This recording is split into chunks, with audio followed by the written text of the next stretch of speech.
말씀은 창세기 11장 1절로 4절과 12장 1절로 3절입니다. 창세기 11장 1절로 4절 그리고 12장 1절로 3절 제가 읽겠습니다. 온 땅의 언어가 하나요 말이 하나였더라. 이에 그들이 동방으로 옮기다가 시날 평지를 만나 거기 거류하며 서로 말하되 자 벽돌을 만들어 견고히 굽자 하고 이에 벽돌로 돌을 대신하며 역청으로 진흙을 대신하고 또 말하되 자 성읍과 탑을 건설하여 그 탑 꼭대기를 하늘에 닿게 하여 우리 이름을 내고 온 지면에 흩어짐을 면하자 하였더니 아멘. 12장 1절로 3절도 봅니다. 여호와께서 아브라함에게 이르시되 너는 너의 고향과 친척과 아버지의 집을 떠나 내가 내게 보여줄 땅으로 가라. 내가 너로 큰 민족을 이루고 내게 복을 주어 내 이름을 창대하게 하리니 너는 복이 될지라. 너를 축복하는 자에게는 내가 복을 내리고 너를 저주하는 자에게는 내가 저주하리니 땅의 모든 족속이 너로 말미암아 복을 얻을 것이라 하신지라. 아멘. 네, 우리 오늘 서로에게 이렇게 인사하겠습니다. 우리에게는 하나님이 주신 새 이름이 있습니다. 네, 한 번 더 인사합니다. 그리스도 안에서 발견되는 복된 삶을 사십시오. 네, 감사합니다. 호랑이는 죽어서 가죽을 남기지만 사람은 죽어서 이름을 남긴다는 속담이 있는 것처럼 우리는 인생들에게서 자기 이름을 내고 자기 이름을 남긴다는 것은 매우 중요한 일이죠. 몇 가지 단어를 보시면 명성이라는 단어가 있습니다. 소리 성자를 써서 세상에 널리 퍼진 평판 높은 이름을 의미하고요. 명예는 세상에서 훌륭하다고 인정되는 이름이나 자랑을 의미하고 유명은 정말 유명한 말이죠. 이름이 세상에 널리 알려져 있다라는 의미고 마지막 명망은 세상에 널리 퍼져 사람이 우러르고 따르는 이름을 의미합니다. 여러분 이름은 뭐예요? 우리 각 사람의 존재와 인격과 사실상 인생 자체를 의미하는 것이죠. 그래서 우리는 내 이름을 드러내고 내 이름을 높이고 내 이름을 널리 알리고 내 이름이 인정받기를 원하고 있습니다. 이 땅의 모든 인간에게 있어 철학은 피할 수 없는 숙명과도 같습니다. 다시 말하면 인간의 마음속에는 자기 존재와 인생에 대한 근원적인 질문이 늘 있다라는 것이죠. 결코 사라지지 않는다라는 것입니다. 좀 진부하지만 이런 식의 질문이죠. 나는 누구인가? 나는 왜 존재하는가? 나는 왜 살아가는가? 무엇 때문에 내 삶은 나아가고 있는가? 어디로 갈 것인가? 이런 질문들.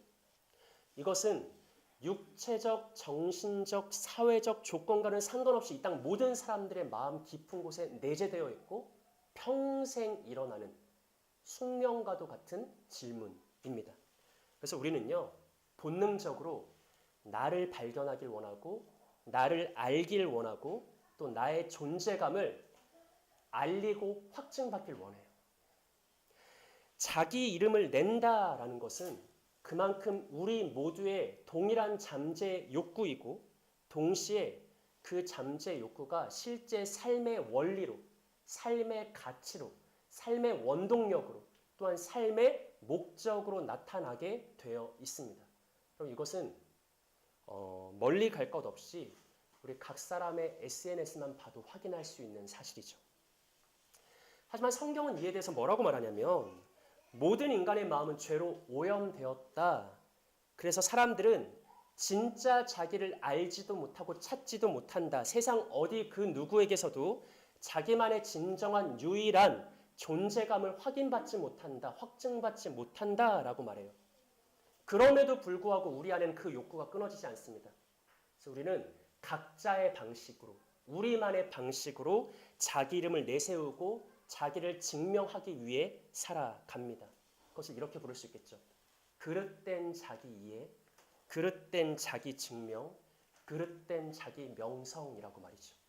그에 대한 대표적인 예가 가인의 후손인 라멕이라고 할 수 있는데 우리 목장 나눔지를 보면서 라멕에 대한 라멕의 노래거든요.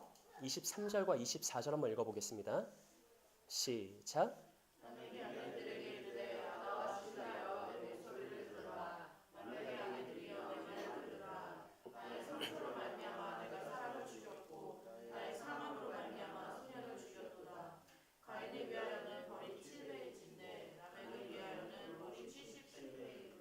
아멘. 네, 람에게 시고 람에게 노래예요. 하지만 동시에 람에게 자기 이해이고 람에게 자기 증명이며 람에게 자기 자랑입니다. 뭐라고 말합니까? 아다와 실라여 내 목소리를 들으라. 람에게 아내들이여 내 말을 들으라 라고 말하죠. 람액은 뭐를 그렇게 말하고 싶었을까? 뭐를 자랑하고 싶었을까? 무엇으로 자기 존재를 증명하고 싶었을까? 무엇을 인정받고 싶었을까? 뭐라고 말해요? 나의 상처로 말미암아 내가 뭐하고? 사람을 죽였고 나의 상함으로 말미암아 누구를 죽여요? 소년을 죽였다. 다시 말하면 누군가가 내게 상처 입히면 내가 여지없이 그 사람을 죽였고 나를 상하게 하면 그가 소년이어도 가차없이 죽였다라고 람액이 이렇게 자기를 증명해요. 이렇게 자기를 자랑해요. 그리고 마지막 24절에서 이렇게 말하는데 읽어볼까요? 시작. 가인을 위하여는 벌이 7배의 진대 라멕을 위하여는 벌이 77배의 이루었다 하였더라. 아멘. 자, 여러분, 우리는 가인이 시기와 분노에 사로잡혀 자기 동생 아벨을 죽였다는 것을 잘 알고 있죠. 하지만 하나님께서 가인에게 그 죄에 대한 형벌로 땅의 저주를 내리고 방황하는 자가 되게 하자 가인의 두려움에 사로잡혀요. 하나님, 제가 이 땅에서 쫓겨나서 방황하는 자가 되면 누군가가 저를 죽이려고 할 텐데 저를 좀 긍휼히 여겨주세요라고 호소하죠. 이에 매우 놀랍게도 하나님은 가인의 끔찍한 죄악에도 불구하고 그에게 은혜를 베풀어 주시는데 그 은혜가 바로 람에게 노래에서 말한 이 부분입니다. 가인, 너가 방황할 때 누가 너를 해치려고 하면 내가 그에게 7배나 되는 벌을 내리겠다라는 은혜의 표를 가인에게 줘요. 그리고 오랜 시간이 지난 다음에 그 가인의 후손인 람액이 이렇게 자랑 삼아 이야기합니다. 뭐라고 해요? 가인을 위해서 벌이 7배였다면 람액을 위해서는 77배다.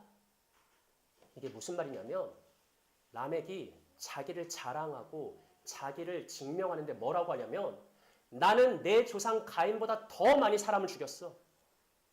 가인은 동생 한 명을 쳐 죽였지만 나는 나를 상하게 하는 자를 죽이고 나를 다치게 하는 자 소년이어도 쫓아가서 죽였어. 하나님께서 가인에게 7배의 보복이라는 은혜를 베푸셨다면 나는 나를 상하는 자에게 내가 77배로 복수해 줄 거야. 내가 그만큼 더 강력한 사람이야. 람액이 자기를 어떻게 이해하고 있어요? 자기를 어떻게 입증하고 있죠? 자기를 어떻게 증명하고 있습니까? 람액의 자기 자랑이 무엇입니까? 람액은 이 땅 모든 사람들의 숙명과도 같은 그 질문을 따라서 나를 찾고 싶어, 나를 확증받고 싶어, 나를 알리고 싶어, 나를 인정받고 싶어 이렇게 열심히 살아갔는데 결국 람액의 자기 이해와 람액의 자기 증명은 그릇된 자기 확신이고 잘못된 자기 자랑이었음을 우리가 알 수 있죠. 흥미로운 사실은 그 그릇된 자기 이해와 잘못된 자기 자랑으로 살아갔던 람액의 후손 중에는 그 시대에 유명한 자들이 많았다라는 것이에요. 목장 나눔지를 보세요. 4장. 아다는 야발을 낳았으니 그는 장막에 거주하며 가축을 치는 자의 조상이 되었고 그의 아우의 이름은 유발이니 그는 수금과 퉁소를 잡는 모든 자의 조상이 되었으며 실라는 두발 가인을 낳았으니 그는 구리와 쇠로 여러 가지 기구를 만드는 자유. 여기서 말하는 아다와 실라는 람액의 아내 둘이에요. 그리고 람액의 아내인 아다는 야발과 유발을 낳았고 실라는 두발 가인을 낳았습니다. 뭐 딸도 있는데 아들만 제가 언급한 겁니다. 이 람액의 세 아들이 모두 그 시대의 유명한 자였어요. 그리고 실제로 그들은 각각 농업과 음악과 금속 공예 분야의 선구자요 조상이 됩니다. 최대의 전문가였다는 것이죠. 여러분 제가 말하려는 게 라멕의 아들들이 문화를 발전시켰다. 예술과 기술과 생산을 확장시켰다. 그게 잘못이다. 이게 아니에요. 그게 죄악이다. 이런 것도 아니거든요. 근데 우리가 오늘 여기서 주목해야 될 것은 성경이 어떤 흐름으로 가고 있냐면 라멕이 얼마만큼 잘못된 자기 이해와 그릇된 자기 증명, 그릇된 자기 이름을 높이는 삶을 살았는지, 그리고 그 라멕의 후손이 어떠한 모습이었는지를 말한 다음에 의도한 것처럼 곧바로 이어지는 본문에서는 그들과 대조되는, 가인의 후손과 대조되는 셋의 자손의 모습을 증언합니다. 그게 4장 25절과 26절이거든요. 우리 한번 읽어보겠습니다. 시작. 하나님이 다시 자기 아내와 동침함에 그가 아들을 낳아 그의 이름을 셋이라 하였으니 이는 하나님이 내게 가인이 죽인 아벨 대신에 다른 씨를 주셨다 함이며 셋도 아들을 낳고 그의 이름을 에노스라 하였으며 그때 사람들이 비로소 여호와의 이름을 부르더라. 아멘. 자, 가인이 아벨을 죽였습니다. 하지만 얼마 지난 후에 아담은 다시 또 다른 아들을 낳았고 그의 이름을 뭐라고 했죠? 셋이라고 했습니다. 그런데 성경은 가인 자손과 특히나 라멕의 아들들과 대비되는 셋의 자손의 모습을 26절 하반부에서 이렇게 말하죠. 아주 단촐하게. 뭐라고 말해요? 그때 사람들이 비로소 여호와의 이름을 뭐했다? 불렀다. 여러분 보세요. 가인의 후손과 셋의 자손이 이렇게 대비가 되는데 가인의 후손 중 특히나 라멕은 자기 이름을 드러내고 자기 이름을 과시하고 자기 이름을 증명하는 삶을 열심히 살았어요. 그게 나쁘다는 건 아니에요. 그런데 그의 자기 증명은 그릇된 삶이고 잘못된 삶이고 악한 삶이었죠. 그럼 매우 흥미롭게도 그 라멕의 아들들은 각자 그 시대에서 정말 유명한 자들이에요. 이름이 드높은 자들이에요. 농업과 상업과 기술 분야에 있어서 각각 최고의 전문가고 권위자예요. 그런 가인 자손의 삶을 말해요. 그게 죄악되었다 뭐 이렇게 말하는 게 아니라 그냥 그렇게 말을 해요. 상대적으로 셋의 자손은 어때요? 그들이 정말 무능했는지 실제로 사회에 공헌을 하지 못했는지 아니면 성경이 그것에는 관심이 없는지 모르겠어요. 하지만 성경은 매우 단순하게 말하죠. 그들은 그냥 뭐 했다? 여호와 이름을 불렀다. 세상에서 어떻게든 자기 이름을 높이고 세상에서 실제로 이름이 높아진 라멕의 자손들과 자기 이름을 높이는 일에는 그냥 잠잠하고 조용히 여호와의 이름을 불렀던 셋의 자손이 오늘 본문에서 대조되고 있습니다. 매우 절제된 표현이지만 그래서 우리는 더욱 극명한 대조를 볼 수 있는 것이죠. 그릇된 자기 이해와 잘못된 자기 증명에 빠졌던 라멕과 그냥 잠잠히 조용히 여호와의 이름을 불렀던 셋의 자손의 이름. 사랑하는 여러분, 이것은요. 아담 이후로 인류의 모든 역사 속에서 늘 반복되어 왔던 생애 투쟁입니다. 한편에는 스스로 이름을 내려 하고 스스로 자기를 증명하려 하는 삶의 몸부림이 있고요. 다른 한편에는 그냥 자기 이름보다 조용히 여호와의 이름을 부르는 생이 있습니다. 그리고 우리 모든 사람들은 그 두 가지 인생 앞에 결정을 해야 됩니다. 선택을 해야 돼요. 나는 라멕과 같이 스스로 내 이름을 높이고 내 이름을 증명하고자 몸부림치는 삶을 살아갈 거냐? 아니면 나 자신에 대해서는 잠잠하더라도 조용히 여호와의 이름을 부르는 그런 삶을 살아갈 것이냐. 바로 이 양자 간의 선택이 우리 앞에 놓여 있다는 것이죠. 이런 차원에서 다시 오늘의 본문인 창세기 11장 1절로 4절을 보십시오. 제가 읽을게요. 온 땅의 언어가 하나요 말이 하나였더라. 이에 그들이 동방으로 옮기다가 신할 평지를 만나 거기 거류하며 서로 말하되 자 벽돌을 만들어 견고히 굽자 하고 이에 벽돌로 돌을 대신하며 역창으로 지능을 대신하고 또 말하되 자 성읍과 탑을 건설하여 그 탑 꼭대기를 하늘에 닿게 하여 우리 이름을 내고 온 지면에 흩어짐을 면하자 하였더니 아멘. 자, 우리가 보통 창세기 11장을 바벨탑 사건이라고 기억하는데 정확하게 말하면 바벨 성읍과 바벨탑 사건이죠. 성경은요. 온 땅의 언어가 하나고 말이 하나일 때 사람들이 신할 평지에 함께 거주하다가 한마음 한뜻 하나의 힘이 되어가지고 한 가지를 계획했대요. 뭐라고 계획합니까? 자, 우리가 성읍과 탑을 짓자. 먼저 성읍을 짓기 위한 목적은 뭐예요? 4절 하반부 이렇게 말하죠. 그들이 온 지면에 뭐하는 것을 면하기 위해, 흩어지는 것을 면하기 위해 우리가 똘똘 뭉쳐서 성읍을 짓자. 이것은 오늘 그냥 스킵하겠지만 문화 명령을 거부하는 인간의 죄악입니다. 주목할 것은 탑을 건설하는 목적인데, 자 4절을 보시면 그들이 왜 탑을 건설하자고 말하죠? 그 탑 꼭대기를 하늘에 닿게 하여 뭐하자? 우리 이름을 내자. 내 이름을 내자. 내 이름을 높이자. 내 이름을 알리자. 나를 증명받자. 라고 해서 바벨탑을 짓는다고요. 여러분 우리는 여기서도 다시 한번 우리네 인간 본성, 변치 않는, 박멸되지 않는 우리의 깊은 욕구를 확인하게 됩니다. 우리는 뭐 하길 원해요? 내 이름 내길 원해요. 내 이름 내고, 내 이름 알리고, 내 이름 인정받고, 내 이름 증명하고, 그렇게 내 존재감 확인하고, 그게 꼭 나쁘다는 게 아니라 그게 우리에게 있어 평생토록 있는 내적인 갈망이라는 것을 성경이 증언하죠. 그래서 사람들은 바벨탑을 건설하기로 결정했습니다. 자, 그럼 여러분 질문할게요. 우리 안에 풀리지 않는, 해결되지 않는 내적 욕구가 있잖아요. 내 이름 드러낼 거야. 내 이름 높일 거야. 내 이름 인정받을 거야. 그러면 질문이에요. 바벨탑을 어디만큼 쌓으면 만족할까요? 바벨탑 어디까지 높게 건설하면 그 내적인 욕구가 풀릴까요? 여러분 이것은요. 매우 중요한 신학적, 철학적, 실존적, 그리고 현실적 질문입니다. 창세기 11장에서 사람들은 자기 자연스러운 본성을 따라 자기 이름을 내고 싶어서 자기 존재를 확증하고 싶어서 탑을 짓기 시작했는데 그럼 질문하자고. 어디까지 쌓으면 되는데? 어디까지 높으면 만족할 건데?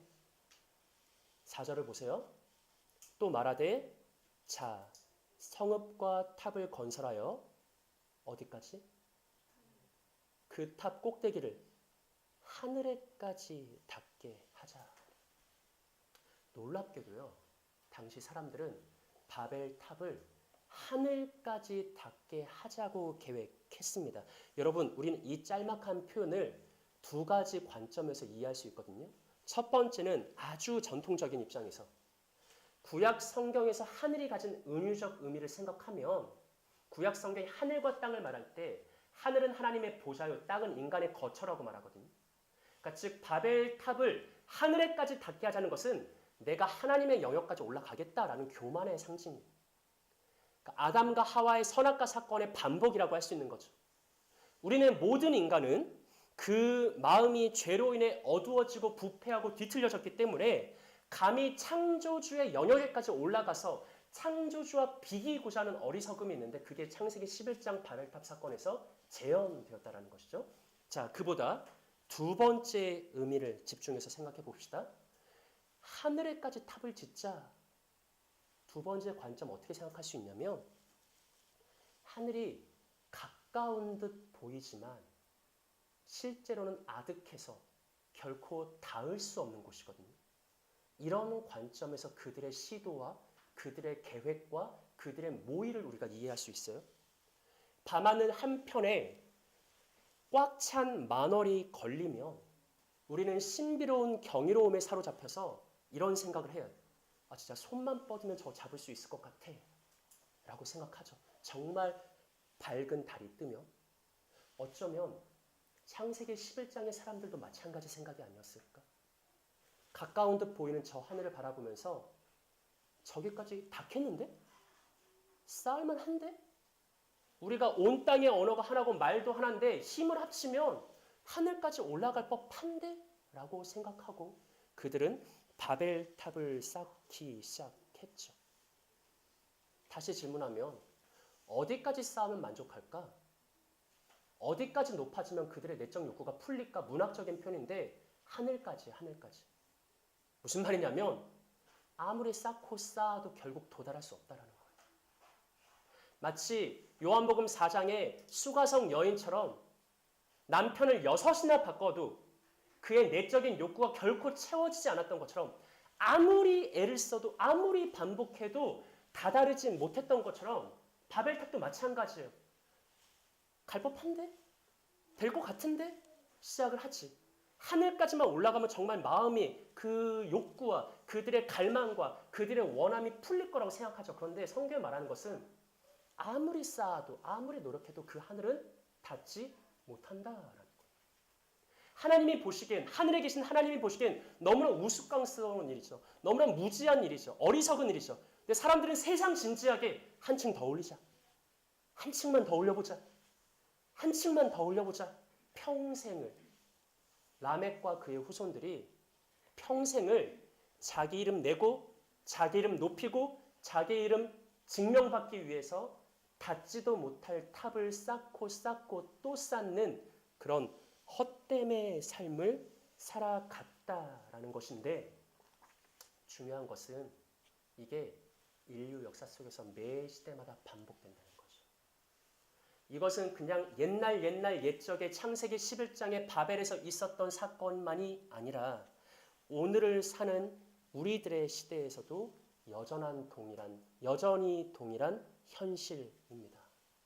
생각해보면 지금도 하늘에 닿을 탑을 쌓기 위해 자기의 그 평생을 그 헛된 탑을 쌓는 일에 쏟아붓고 또 쏟아붓고 그러면서 헛된 기대에 빠져서 한층만 더 올리면 될 것 같은데 그렇게 허비되는 소비되는 삶을 살아가는 이들이 얼마나 많은가.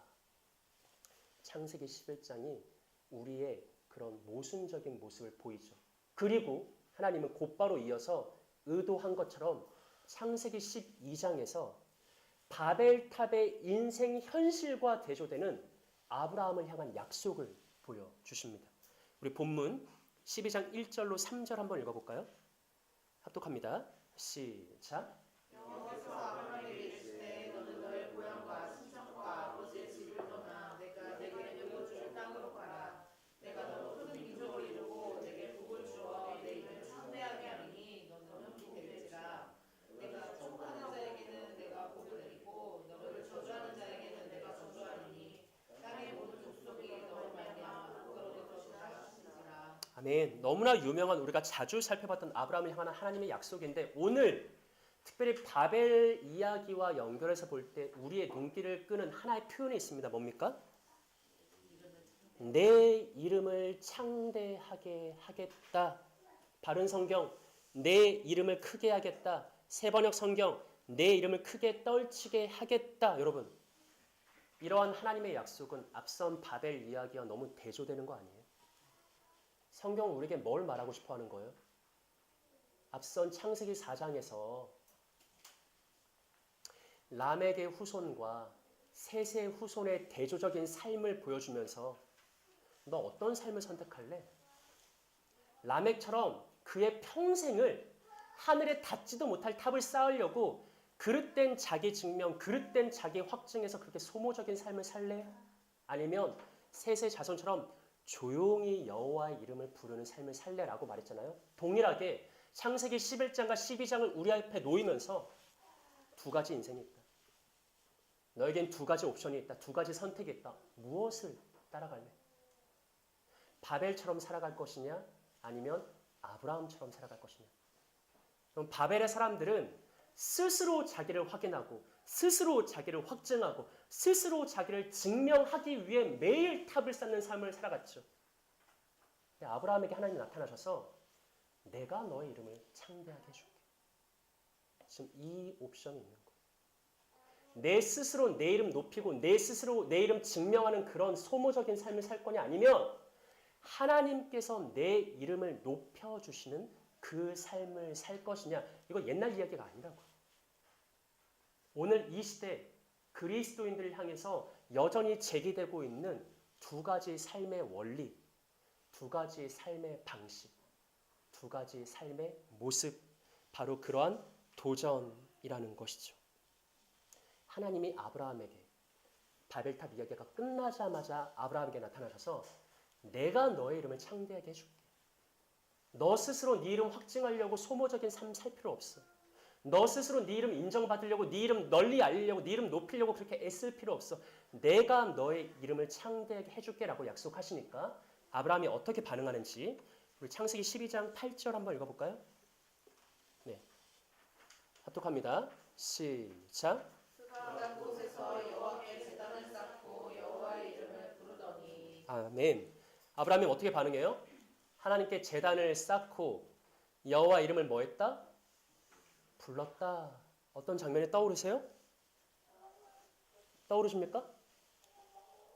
앞선 창세기 4장에서 라멕이 그릇된 자기 증명에 허덕이고 있을 때 라멕의 후손들이 라멕의 아들들이 그 땅에서 유명해지는 자의 삶을 살고 있을 때 대조적으로 셋의 자손은 뭐 했다고요?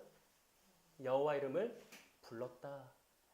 마찬가지로 바벨에서 세상 모든 사람들이 헛된 탑을 쌓으려고 허비와 헛됨과 소모와 그런 낭비의 삶을 반복할 때 하나님은 아브라함에게 약속하셨고 이에 아브라함은 어떻게 반응해요? 여호와 이름을 불렀다.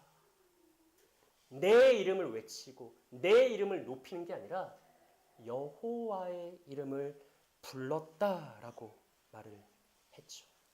성경은 우리에게 도전합니다. 이 두 가지 삶, 두 가지 인생, 두 가지 원리, 두 가지 목적 가운데 당신은 어느 편에 설 것인가? 사랑하는 여러분, 설교 서두에 말한 것처럼 우리네 모든 인생들은요, 그저 먹고 마시고 배부르고 등 따신 것만으로 만족할 수 없는 존재입니다. 애당초 인간이 그렇게 지어졌어요. 우리는 세상과 존재와 인생에 대한 답을 구하는 평생 그 답을 찾고 싶어하는 구도자이고 철학자입니다. 우리는 자기 존재 목적을 발견하길 원하고 자기 생의 의미를 확인하길 원합니다. 단순히 마음으로만 그런 게 아니라 실제 그렇게 살아간다라는 것이죠. 우리는 바벨처럼 자기 이름을 높이고 라멕처럼 자기 존재를 자랑하길 원합니다. 근데 그런 걸로는 여러분 안에 있는 궁극적인 물음에 대한 답이 되질 않아요. 내 존재와 인생과 세상에 대한 끊임없는 질문에 대한 해답이 내 안에, 타인 안에, 세상 안에 있지 않다라는 것이죠. 사랑하는 여러분, 권면합니다. 자기 존재 확인과 자기 존재 증명은 내 안에나 다른 사람 안에나 세상 안에 있지 않습니다. 어디 안에만 있습니까? 하나님 안에만 있습니다. 성경이 정말 맞다면, 성경이 말한 것이 맞다면 하나님은 진짜 세상의 창조주고 우리는 하나님의 피조물이 맞다면 우리 피조물의 존재, 의의와 목적, 삶의 방향과 가치 이 모든 것에 대한 유일한 답은 하나님 안에 있는 것입니다. 그렇다면 그 하나님 안에서 우리는 어떻게 내 존재를 인정받을 수 있을까? 어떻게 내 이름을 확증할 수 있을까? 오늘 성경이 일관되게 계속해서 말하는 한 가지는 뭐냐면 너 이름보다 하나님의 이름을 먼저 불러라라는 것이죠. 내 이름 높이려고 발버둥 치기 이전에 하나님의 이름을 나지막히 먼저 외쳐라라는 것입니다. 여러분, 우리가 속한 현대사회는 자기 PR 시대이고 온라인은 자기 홍보의 각축장입니다. SNS를 보면 사진과 광고와 영상과 1인 방송으로 모두가 자기 이름을 쉼없이 내세워요. 그렇게 우리는 자기를 찾고 자기를 확인하고 자기를 드러내고 자기를 인정받고자 몸부림치고 있는 것이죠.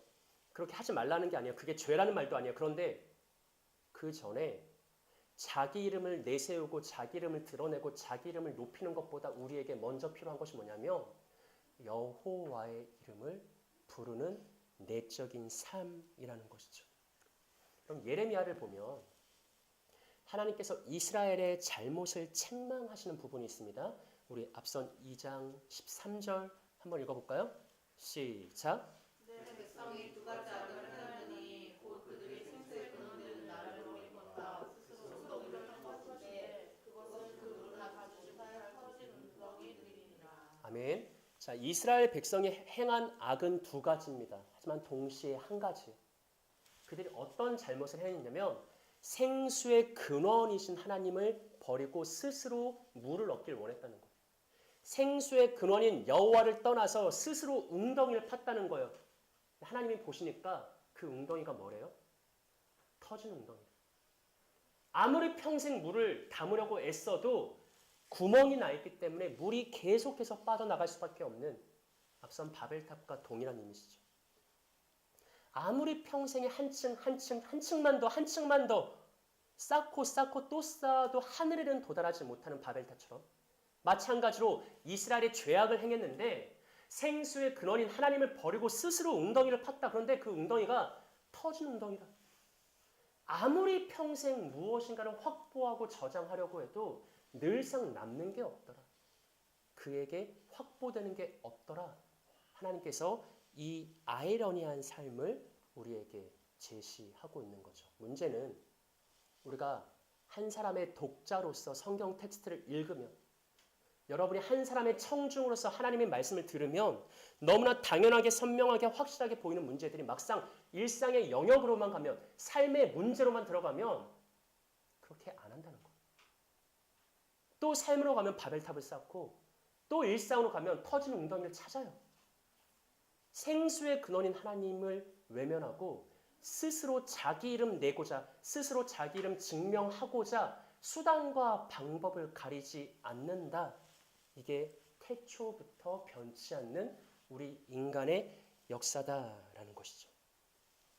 여러분, 자기를 찾는 것은 좋은 일입니다. 자기를 확증받는 것도 유익한 것입니다. 자기를 인정받는 것도 참 좋은 일이죠. 어떤 측면에서 볼 때 우리 인생은요, 진짜 자기를 찾고 진짜 자기를 확인하고 진짜 자기를 만들어가는 과정이라고 말할 수 있습니다. 근데 문제는 우리가 자꾸 내 존재의 시작이고 근원이고 끝이고 완성인 하나님을 외면하고 다른 곳에서 그것을 찾으려고 하기 때문에 문제가 된다라는 것이죠.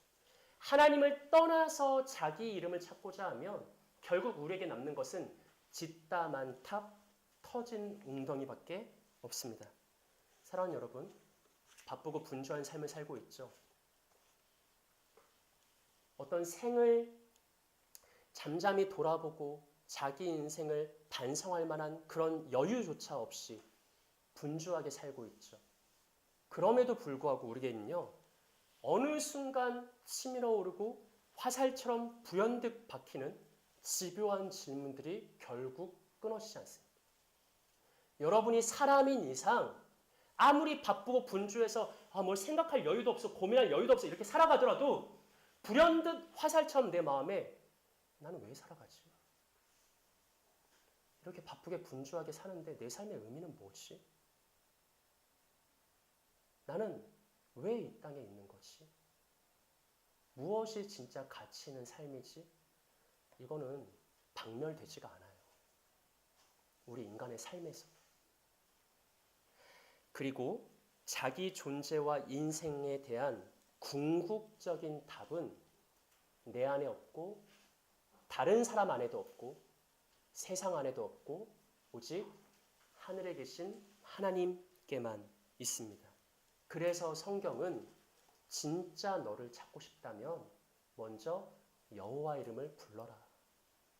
스스로 이름을 높이려기보다 먼저 하나님의 이름을 외쳐라 라고 권면했던 것이죠. 그리고 성경이 약속하는 한 가지는 우리가 겸손하게 하나님의 이름을 먼저 부르면 그때 하나님께서 우리의 이름을 높여주신다라는 것입니다.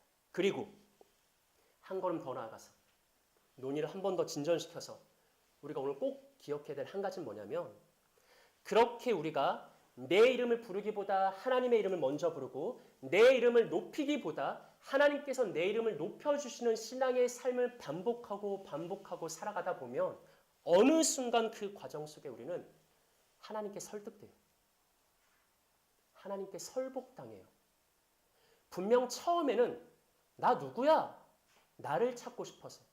나 어떻게 살아가야 돼? 내 삶을 인정받고 싶어서, 확증받고 싶어서, 내 존재감 확인받고 싶어서 하나님의 이름을 부르고 하나님을 찾고 이렇게 살아가는데 그 신앙의 삶을 살아가다 보면 하나님이 먼저 찾아오셔서 나의 존재감을 확인시켜주고 나의 삶의 의미와 가치를 말씀해 주시고 내 이름을 실제로 높여주시고 그런 하나님, 성경 속의 텍스트에 묶여있던 하나님을 실제 삶에서 체험하다 보면 그 하나님이란 인격 자체에 내가 설득당하게 돼.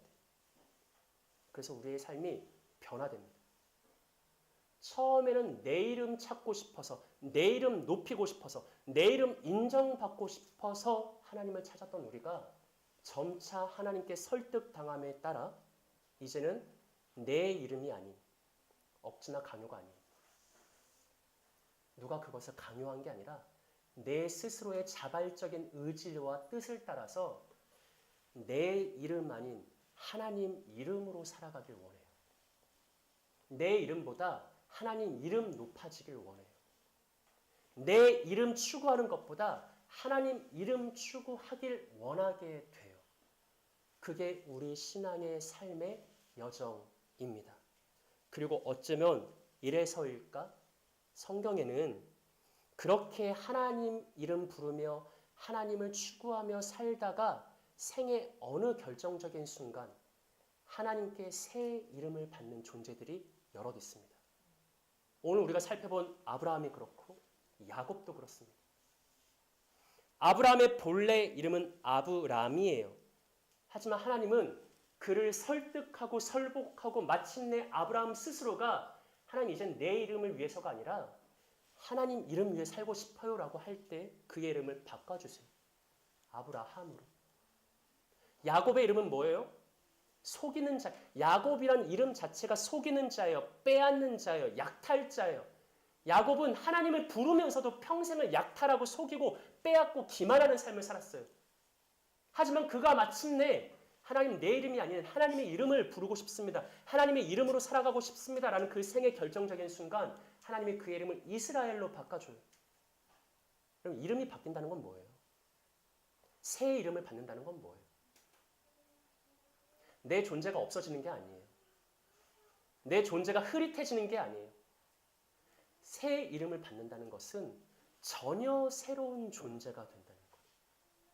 이전은 내가 예수를 믿는다고 예수를 부른다고 예수를 따른다 하면서도 내적인 곳에서는 내 이름 찾길 원했거든. 내 이름 높아지길 원했거든. 예수를 배경 삼아 교회를 배경 삼아 신앙을 배경 삼아 나를 알리길 원했거든. 근데 신앙생활 하면서 하나님을 만나면서 하나님을 체험하면서 하나님을 경험하면서 점차 하나님 자신의 영광과 아름다움에 매료되고 설득되고 설복당하면서 어느 순간 우리는 하나님 내 이름 높이는 것보다 하나님 이름 높이길 원해요. 누가 억지로 막 밀어붙여서 하는 게 아니라 자기 스스로 내 영혼 깊은 곳에서 스스로 고백으로 하나님 이름 위해서 살지 내 이름 위해 살아가고 싶지 않아요. 바로 그렇게 우리는 이전보다 더 깊어진 이전보다 새로워진 삶을 갈망하게 되는 것이죠. 여러분 고대인들에게 있어 이름은 매우 중요했습니다.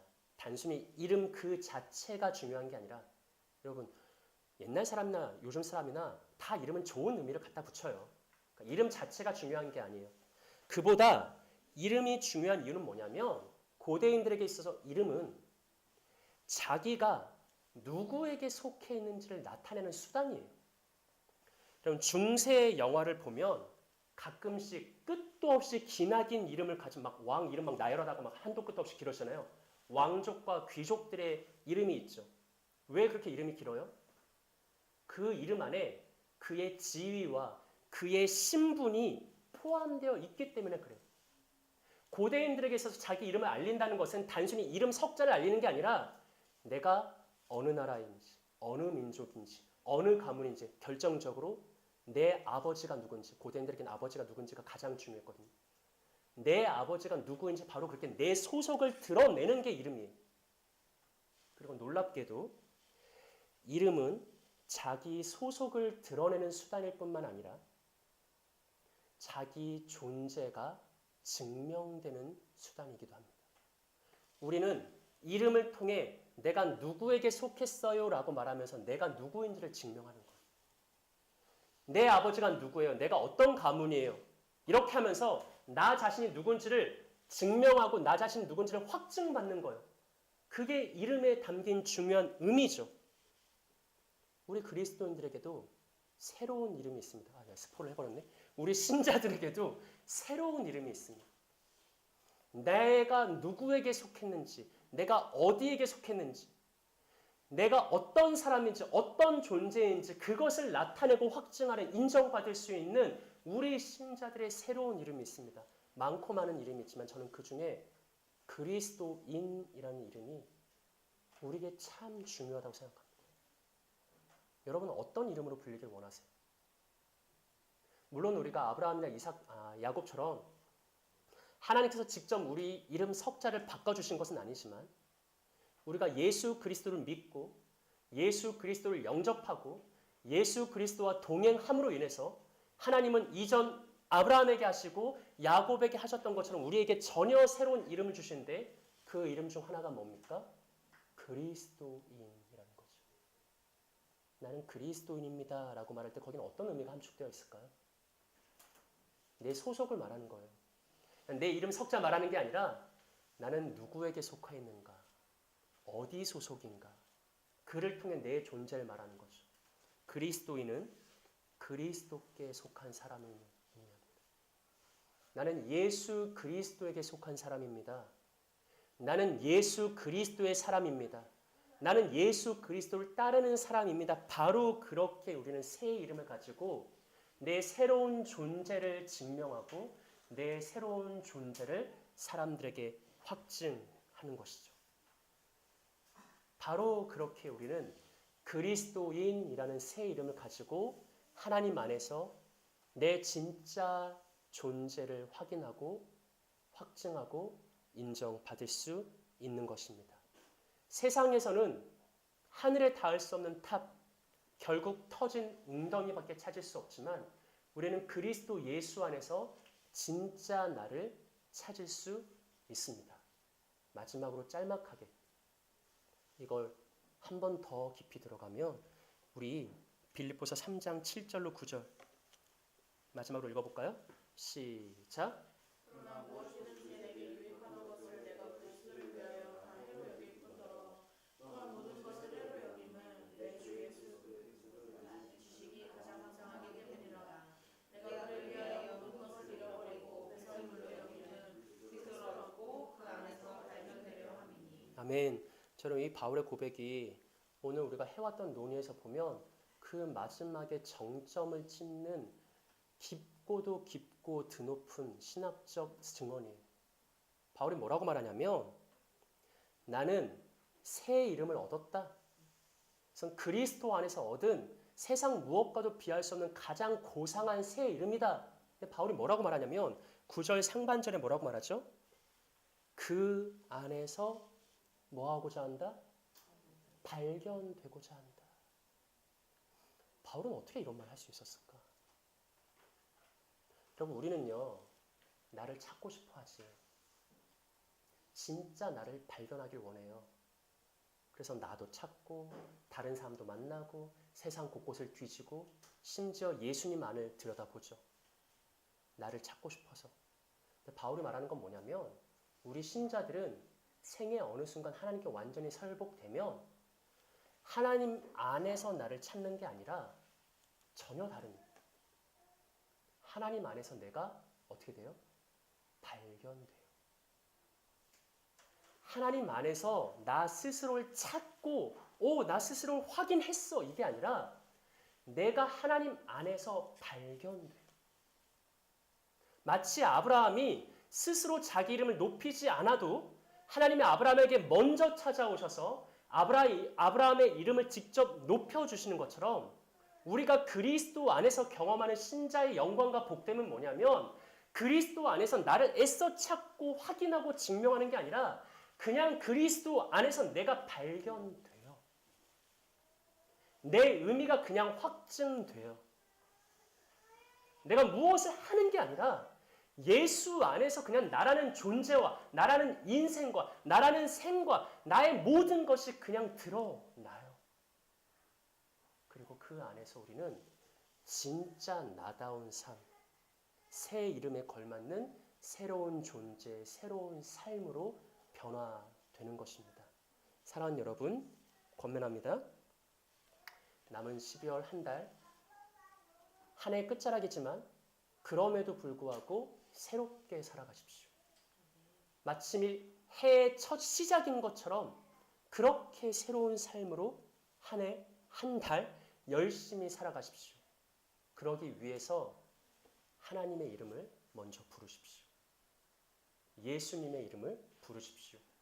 그렇게 살아가는 여러분들에게 애써 나를 찾으려고 분투하지 않아도 그저 예수 안에서 저절로 내가 발견되는, 그저 그리스도 안에서 자연스럽게 내 생의 모든 것들이 아름답게 확증되는 그런 큰 은혜의 복이 있기를 우리에게 영광스러운 새 이름을 주시는 구주 예수님의 이름으로 축복합니다. 우리 함께 기도하겠습니다.